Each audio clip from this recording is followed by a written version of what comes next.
군대가 위험할 때, 고생스럽고 위험할 때 한 어머니가 군대 가는 아들의 손에 종이 한 장을 쥐어주었습니다. 얘야, 가다가 읽어보렴. 아들은 훈련소 가는 버스 안에서 어머니가 주셨던 종이를 폈습니다. 거기에는 어머니의 친필로 성경 말씀이 적혀 있었습니다. 내가 산을 향하여 눈을 들리라. 나의 도움이 어디서 올까? 나의 도움은 천지를 지으신 여호와에게서로다. 여호와께서 너를 실족하지 않게 하시며 너를 지키시는 이가 졸지 아니하시리로다. 이스라엘을 지키시는 이는 졸지도 아니하시고 주무시지도 아니하시리로다. 여호와는 너를 지키시는 이시라. 여호와께서 내 오른쪽에서 내 그늘이 되시나니 낮의 해가 너를 상하게 하지 아니하며 밤의 달도 너를 해치지 아니하리로다. 여호와께서 너를 지켜 모든 환난을 면하게 하시며 또 내 영혼을 지키시리로다. 여호와께서 너의 출입을 지금부터 영원까지 지키시리로다. 아들은 이 말씀을 마음속에 새겼고 3년 내내 그 말씀을 떠올렸습니다. 어려울 때, 힘들 때, 위험할 때 그 말씀을 소리 없이 입으로 암송했습니다. 아들은 무사히 군생활을 마치고 어머니 곁으로 다시 돌아왔습니다. 여러분, 오늘 읽은 시편 121편은 예루살렘 성전으로 올라갈 때 부르는 노래입니다.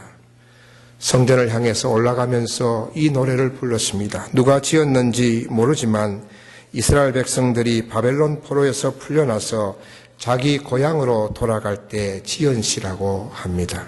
그토록 그리웠던 고향과 예루살렘 성전이 있는 그곳으로 올라가면서 이 노래를 부를 때에 얼마나 감격스러웠겠습니까? 수십 년 동안 가보고 싶어도 가보지 못한 성전을 향해서 올라가면서 입에서는 노래가 나오고 눈에서는 눈물이 하염없이 흘렀을 것입니다. 이 시가 전해 내려오면서 사람들은 여행을 떠나기 전에 하나님의 도움을 바라며 이 시를 불렀습니다. 여러분, 이 시편 121편은 우리가 인생을 살아갈 때 누구를 신뢰하며 누구로부터 도움을 받을 것인가 질문할 때에 답이 되는 시이기도 하는 것입니다. 요즘 저는 하나님에게 초점을 맞추는 설교를 몇 주 동안 계속하고 있습니다. 하나님의 은혜, 이슬 같은 은혜, 비가 내려야 합니다. 그런 하나님의 은혜, 하나님의 초점을 맞추는 설교를 하고 있습니다. 그렇게 하는 이유는 어려운 시대를 살아가는 우리들에게 진정 나의 편이 되어주시고 나의 도움이 되어주시는 분은 바로 하나님 한 분밖에 없기 때문입니다. 2013년 저는 여러분이 하나님을 더 가까이 하시기를 바라는 마음이 큽니다. 하나님을 가까이 하시고 하나님을 사모하시고 하나님을 의지하시고 하나님의 은혜와 도움을 받아서 살아가기를 목회자로서 간절히 바라는 것입니다. 그래야 여러분 어려움을 극복할 수 있습니다. 그래야 생의 의미를 가지고 기쁘고 행복하게 살아갈 수 있기 때문입니다. 이 세상에 살면서 혼자 살아가는 사람은 없습니다. 같이 더불어 살아갑니다. 그렇게 함께 살면서 우리는 서로 도와가며 살아갑니다. 부모님이 우리를 얼마나 많이 도와주셨습니까? 그분들의 도움으로 우리는 여기에 와 있습니다. 우리가 성인이 되고 가정을 꾸리고 자식들을 놓고 이렇게 살아가는 것입니다. 또한 결혼해서 부부가 서로 도와가며 살아갑니다. 나이가 들면 또한 자녀들이 우리들을 도울 것입니다. 친구들이 도와주고 함께 신앙생활하는 성도들이 도와주는 것입니다. 힘 있는 사람이 도와주고 나와 친밀하고 가까운 사람이 우리를 도와줍니다. 도움을 받지 않고 사는 사람은 없고 우리 인생에서 도움을 받지 않고 살아온 날은 하루도 없습니다. 도와주었습니다. 그런데 사람의 도움은 제한적입니다. 일시적이라 할 수 있습니다. 계속적으로 도와주지 못하는 것입니다. 부모님도 언젠가 내 곁을 떠나가십니다. 남편도 아내도 언젠가 떠나갑니다. 그토록 죽고 못 살던 친구도 헤어질 때가 있습니다. 마음이 맞아서 함께했던 신앙의 동료들도 떠나가 버립니다. 그래서 사람의 도움은 제한적이고 일시적입니다. 끝까지 도와주지 못합니다. 오늘날 시대에 혼자서 살다가 외롭게 죽어가는 사람이 많습니다. 고독사라고 말하죠. 아무도 없는 곳에서 홀로 죽음을 맞는 것입니다. 30대, 40대의 젊은 사람들이 부모, 형제가 있음에도 홀로 죽어가는 것을 신문을 통해서 보게 됩니다. 여러분, 아무도 자기의 죽음을 지켜보지 않는 곳에서 죽어간다는 사실이 얼마나 끔찍하고 처참하겠습니까? 부모가 있어도 형제가 있어도 아무도 도와주지 않는 홀로 외로운 절망적인 죽음을 맞게 되는 것입니다. 그래서 시편 146편 3절에 보면 귀인들을 의지하지 말며 도울 힘이 없는 인생도 의지하지 말지니 그의 호흡이 끊어지면 흙으로 돌아가서 그날에 그의 생각이 소멸하려다. 사람이 우리를 도와주지 못합니다. 사람의 도움은 일시적이죠. 제한적입니다. 한계가 있습니다. 우리의 소유가 도움이 되지 못합니다. 사람들은 많이 소유하면 그것이 인생에 도움이 된다고 생각합니다. 그래서 재물을 얻기 위해서 무척 노력합니다. 부동산 투자도 하고 주식 투자도 하고 각종 펀드에 투자하고 열심히 비즈니스를 합니다. 그러다가 어느 날 순식간에 내가 모은 재산들이 순식간에 다 날아가 버립니다. 전도서 5장 14절에 그 재물이 재난을 당할 때 없어지나니, 디모데전서 6장 17절에 재물은 정함이 없다 그랬습니다. 언제 사라질지 모른다는 것입니다. 고정되어 있지 않다는 것입니다. 그러나 사람들은 그 정함이 없는, 언제 날아갈지 모르는 그 재물에 소망을 두면서 살아갑니다. 시편 39편 6절에 보면 진실로 각 사람은 그림자같이 다니고 헛된 일로 소란하며 재물을 쌓으나 누가 거둘는지 알지 못하나이다. 재물을 모으지만 재물이 자기의 것이 된다는 보장이 없다는 그러한 말씀입니다. 얼마 전에 복권에 당첨되어서 좋아하던 사람이 총에 맞아서 죽었습니다. 재물 때문에 죽은 것입니다. 그 복권에 당첨되지만 않았다면 그 생명을 연장시킬 수가 있었을 텐데 복권 때문에 죽었습니다. 재물이 그를 보호해 주지 못한 것입니다. 여러분, 권력이 도와주지 못합니다. 권력도 유효기간이 있습니다. 그것이 지나가면 최고 권력자도 아무런 힘을 쓰지 못합니다. 요즘 또 부적을 차고 다니는 사람들이 있습니다. 무당의 얘기를 듣고 부적을 비싼 값으로 삽니다. 그리고 안주머니에 넣고 또 베개 안에 넣어서 자면 잠이 잘 온답니다. 가슴에 부적을 넣고 다니면 그 부적이 자기를 지켜준다는 것입니다. 아기를 못 낳는 사람이 여기 허리에다가 복대를 해가지고 차고 다니면 아이를 가진답니다. 그런 미신이 세상에 어디 있습니까? 글자도 아니고 이상한 형상으로 저도 부적을 여러 번 교인들 걸 이렇게 받아가지고요. 교인들 게 아니고 처음 있는 사람들 받아가지고 제가 불태우고 기도해 준 적이 있습니다. 그게 무슨 도움이 되고 사람을 지켜줍니까? 사람들은 참 어리석습니다. 박사도 그걸 차고 다닌다니까요. 박사도 차고 다녀요. 여러분, 진정한 도움은 어디서 옵니까?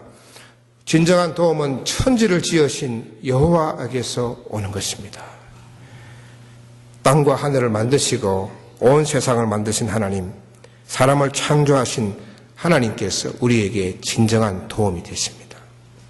여러분, 우리 몸은요 정말 신비롭습니다. 하나님이 만드신 이 육체가 얼마나 신비로운지 모릅니다. 겉으로 보이는 이 형상만이 아니라 안에 내부도 얼마나 정교하게, 이게 지금 여러분 앉아 계시면 눈으로 보고 계시죠. 안에서는 뭔가 다 움직이고 있어요. 뭐가 뛰고 있습니까? 심장이 뛰고 있고 숨을 쉬고 있고 온 세포들이 지금 활발하게 움직이고 있는 것입니다. 귀로 듣고 눈으로 저를 보고 다 이게 움직이고 있는 것이 얼마나 신비로운 것입니까? 우리의 심장은 하루에 10만 3,600번 정도를 뛴답니다. 10만 3,600번. 엄청난 숫자 아닙니까? 그 하루 동안 24시간 동안 그 심장이 바닥바닥 뛰는 겁니다. 하루 동안 호흡하는 횟수는 2만 3천 번 정도 들이쉬고 내뱉고 들이쉬고 내뱉고 2만 3천 횟수를 합니다. 그리고 750개의 근육이 움직이고 700만 개의 뇌세포가 움직입니다. 하루 24시간 동안 쉴 새 없이 우리의 세포와 우리의 모든 몸의 기능들이 위도 움직이고 조금 전에 밥 먹고 오신 분들은 지금 아마 위에서 그냥 난리가 났어요. 자꾸 소화시키느라고. 움직이는 거죠. 그런데도요, 이 공장이 돌아가는데도 소리가 안 들려. 소리 들려요, 여러분? 몸에 우당탕탕탕탕탕 소화시키는 소리가 들립니까? 안 들리잖아요. 웬만한 공장 같으면 이런 모든 여러 다양한 기능들이 움직이게 되면 소리가 요란할 텐데 아무 소리도 들리지 않아요. 손을 대보면 심장이 바닥바닥 뛰는 거죠. 얼마나 신비롭습니까? 여러분의 몸이 얼마나 신비롭습니까? 그 하나님께서 그렇게 만드신 거예요. 여러분 영혼을 본 적이 있습니까? 근데 영혼이 있지 않습니까? 영혼은 어떻게 이렇게 볼 수 있습니까?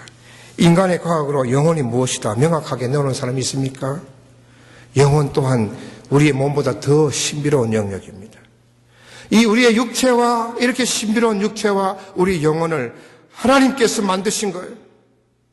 그러니 하나님께서 우리를 너무나 잘 아시는 겁니다. 우리의 영혼 몸을 지으신 전능하신 하나님, 그리고 만드셨기 때문에 너무 잘 아시는 하나님께서 우리를 도와주시는 겁니다. 우리의 몸을 도와주시는 거고, 우리의 영혼을 도와주시는 겁니다. 근데 놀랍게도요, 하나님은 우리를 돕는데 굉장히 적극적이세요. 얼마나 열심인지 몰라요. 어떻게 어느 정도 도우시냐? 졸지도 않으시고 주무시지도 않으시면서 우리를 도우십니다. 여러분 그런 적이 있어요? 누구를 도와줄 때 자고 있는데 도와달라 하면 문 엽니까 안 엽니까? 여는 사람도 있겠지만 잘 안 열잖아요. 하나님은 어떤 형편에서든지 여러분 어떤 상황 속에서든 언제든지 제일 먼저 달려오시는 분이 누구냐? 하나님이시다는 겁니다. 도와주십니다. 지난 화요일 새벽기도 때 살펴본 창세기 본문에서 브엘라헤로이라는 단어가 있습니다. 브엘라헤로이. 이 뜻은 살피시는 하나님 이런 뜻입니다. 아브라함이 부인 사랑의 여종을 하갈을 취해서 아이를 잉태했습니다. 여종이 아이를 가졌으니까 주인을 멸시한 겁니다. 이 기분이 나쁘죠, 주인이. 그래서 사라가 학대합니다. 때리기도 하고 너 그럴 수 있냐 하고 막 미워하고 막 그렇게 학대를 했습니다. 그랬더니 이 하갈이 아이를 뵌 채 광야로 도망가 버렸습니다. 그 샘물 곁에서 울고 있는데 하나님 나타나셨어요. 내가 어디서 와서 어디로 가느냐? 그랬더니 이 하갈이 주인이 학대해서 제가 여기 와 있습니다. 너 그러지 말고 내 주인에게로 돌아가 복종해라. 그게 네 살거리다. 하나님께서 그렇게 알려주셨어요. 그래서 그 광야 위험한 가운데 아기를 뺀 그 처자가 홀로 샘물 곁에서 하나님을 만난 것이 너무 감격스러워서 그가 그 샘물 이름을 브엘라헤로이라고 이름을 쳤습니다. 하갈이 이 샘물은 브엘라헤로이다. 하나님께서 나를 살피셨구나. 미천한 나를 살피셨구나. 도와주셨구나 하는 그러한 뜻입니다. 주인을 멸시하고 도망친 하갈을 살피시는 하나님, 그 하나님께서 우리도 살피십니다.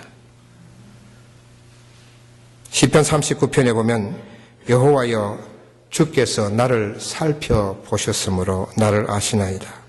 주께서 나의 앉고 일었음을 아시고 멀리서도 나의 생각을 밝히 아시오며 나의 모든 길과 내가 눕는 것을 살펴보셨으므로 하나님은 여러분을 살피시는 분이 있습니다. 보살피시는 분이 있습니다. 여러분의 모든 영역을, 모든 행동들을 다 살피시는 것입니다. 그래서 어떻게 하면 저 사람을 도울까, 저 내 아들을 도울까, 저 내 딸을 도울까 하시는 것입니다. 여러분, 하나님은 우리를 어떻게 도우십니까? 살피시고 우리를 어떻게 도우실까요? 첫째는 우리의 필요를 채워주십니다. 하나님은 우리가 무엇이 필요한지 다 아십니다. 그래서 그 필요를 채워주시는 것입니다. 여러분, 이것을 믿어야 합니다. 그래서 우리는 걱정하지 않고 사는 것입니다. 염려하지 않는 것입니다. 하나님께서 우리의 필요를 채워주신다는 믿음을 가져야 합니다.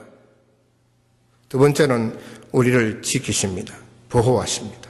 4절에 보면 이스라엘을 지키시는 이는 졸지도 아니하고 주무시지도 아니하시리로다. 사람은 밤이 되면 잡니다. 전날 잠이 부족했다고 한다면 낮에 꾸벅꾸벅 졸기도 하죠. 그러나 하나님은 졸지도 않으시고 주무시지도 않으시면서 우리를 지키신다는 사실입니다. 십자군 전쟁 때 한 부인이 남편과 아들을 전쟁에 내보냈습니다. 전쟁터에서 들려오는 소리는 별로 좋지 않는 배드뉴스입니다. 나쁜 소식이죠. 그래서 이 남편과 아들이 어떻게 있는지 참 부인은 궁금하지 않겠습니까? 근데 부인의 태도는 다른 사람들과 달랐습니다. 다른 사람들은 잠을 이루지 못합니다. 그런데 이 부인은 밤에 잠을 잘 자는 겁니다. 그래서 사람들이 물었어요. 어떻게 당신은 남편과 아들을 그렇게 전쟁터에 내보내놓고 그렇게 잠을 실컷 잘 잘 수 있느냐? 편안하게 잘 잘 수 있느냐? 부인이 대답하기를, 하나님께서 제게 말씀하시기를 내가 깨어 있을 테니 너는 잘 자라 그랬다는 겁니다. 하나님 깨어 계시는데 나까지 깨어 있을 필요가 있겠느냐? 그렇게 대답했다고 합니다. 그렇습니다. 하나님은 우리가 잘 때에 주무시지 않고 우리를 지키십니다. 낮에 해가 너를 상하게 하지 아니하며 밤에 달도 너를 해치 아니하리로다. 낮에 해가 강력해서 일사병으로 쓰러지게 합니다. 밤에 달은 너무 밝아가지고 강도나 맹수의 위험에 노출됩니다. 그런데 하나님이 우편에 그늘이 되어 주셔서 보호하신다는 것입니다. 7절에 보면 여호와께서 너를 지켜 모든 환난에서 면하게 하시며 모든 상황에서도 지키신다는 것입니다. 여러분, 우리가 사는 세상 얼마나 위험합니까? 우리는 항상 그 위험 가운데 노출되어 있습니다. 자동차 사고에 노출되어 있습니다. 어떤 재난이 우리 속에 우리한테 찾아올지 모릅니다. 그런데 하나님은 우리의 그 모든 위험 가운데서, 재난 가운데서 우리를 지키십니다.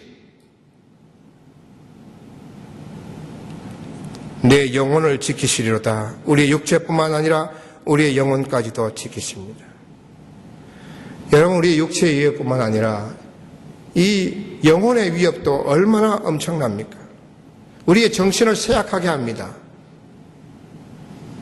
이상한 사람들이 세상에 많잖아요. 총을 들고 와가지고 총을 막 쏘는데, 또 마약을 하고 우리 아이들이 그렇게 정신이 쇠약해지고 거기에 중독이 되어서 정신이 이상해지잖아요. 그러한 위험 가운데서 우리를 지키신다고 그랬습니다. 영적으로 타락하게 하는 그 마귀로부터 우리를 지키시는 것입니다. 우리의 영혼까지 하나님께서 지키시는 것입니다. 하나님은 우리를 지키시면서 도우시는 겁니다. 세 번째로 하나님의 도움은 우리 인생을 하나님께서 인도하시는 것입니다. 애굽에서 나온 이스라엘 백성들을 광야에서 구름 기둥과 불 기둥으로 인도하셨듯이 광야 같은 세상에 살아가는 우리들을 항상 인도하십니다. 내 영혼을 소생시키시고 자기 이름을 위하여 의의 길로 인도하시는도다.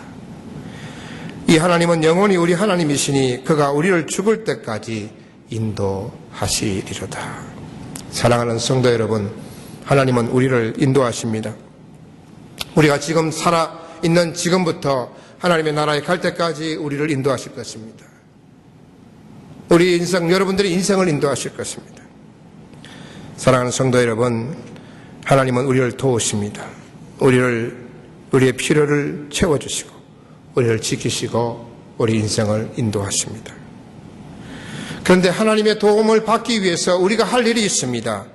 1절에 보면 내가 산을 향하여 눈을 들리라. 산은 그냥 산이 아닙니다. 그것은 하나님이 계시는 성전을 말하는 것입니다. 내가 산을 향하여 눈을 든다는 것은 하나님이 계시는 성전을 바라본다는 말입니다. 성전을 바라본다는 것은 곧 하나님을 바라보는 것을 말하는 것입니다. 이것이 우리가 하나님의 도움을 얻기 위해서, 도움을 받기 위해서 우리가 해야 할 것입니다. 내가 산을 향하여 눈을 들이라. 하나님을 바라보는 것입니다. 하나님을 바라본다는 것은 그분을 사모하는 것입니다. 그분의 임재를 사모하는 것입니다. 나와 함께 하심, 즉 임마누엘을 사모하는 것입니다. 우리가 하나님을 바라보고 하나님께서 우리와 함께 하시면 하나님께서 우리를 도우시는 것입니다. 하나님께서 출애굽한 이스라엘 백성들과 같이 가지 않겠다고 하셨습니다. 가나안 땅에 너희들끼리 가라 그러셨습니다. 이것이 이스라엘에게는 재앙이었습니다. 여러분, 다른 것이 재앙이 아닙니다. 나에게 물질이 없어서 재앙이 아닙니다. 나에게 건강이 없어서 재앙이 아닙니다. 돈 없고 건강 없고 힘 없고 하는 것이 재앙이 아닙니다. 재앙은 하나님이 나에게 없는 것입니다. 왜? 하나님께서 나에게 안 계시면 나를 도울 수가 없기 때문입니다. 여러분, 하나님이 여러분에게 오시면 모든 것이 결론이 납니다. 해결이 됩니다. 왜? 전능하신 하나님께서 나를 도와주시기 때문입니다. 그러므로 우리는 늘 하나님을 바라보아야 합니다. 그분의 오심과 임재를 사모해야 하는 것입니다. 그 하나님을 바라보는 것, 그것의 구체적인 것이 무엇이냐? 그것이 믿음과 순종입니다. 우리가 하나님을 믿는 것입니다. 하나님을 믿지 않는 것에 하나님은 오시지 않습니다. 그분을 믿을 때에 함께 하십니다. 하나님의 살아계심을 믿고 하나님의 권능을 믿고 하나님이 약속한 것이 반드시 이루어질 것을 믿는 것입니다. 그것을 믿는 자는 순종으로 행동하게 되어 있습니다. 여러분, 믿음의 행동이 순종입니다. 믿음이 있다고 하면서 순종하지 않으면 믿음이 없는 것입니다. 아브라함은 하나님을 믿었습니다. 그런 아브라함에게 내가 살던 것을 떠나라 하셨습니다. 100세 때 얻은 아들을 제물로 바치라 하셨습니다. 순종했습니다. 그래서 하나님께서 아브라함의 믿음을 인정해 주신 것입니다. 그래서 아브라함을 도우신 것입니다. 여러분, 이스라엘 초대 왕 사울은 하나님을 믿는다고 하면서 순종하지 않았습니다. 하나님의 말씀에 불순종했습니다. 그것은 하나님을 믿는 것이 아닙니다. 불순종하는 사울을 하나님께서 떠나셨습니다. 버리셨습니다. 여러분, 순종은 그냥 되는 것이 아닙니다. 믿음이 충만해질 때까지 기다리면 순종하게 되겠지. 절대 안 됩니다. 끝까지 순종이 안 됩니다. 순종은요, 결단입니다. 내가 은혜를 받아서, 말씀의 은혜를 받아서, 기도해서 충만해져서 내가 믿음이 충만해지면 내가 순종해야지. 절대 못합니다. 죽을 때까지 못합니다. 순종은 결단입니다.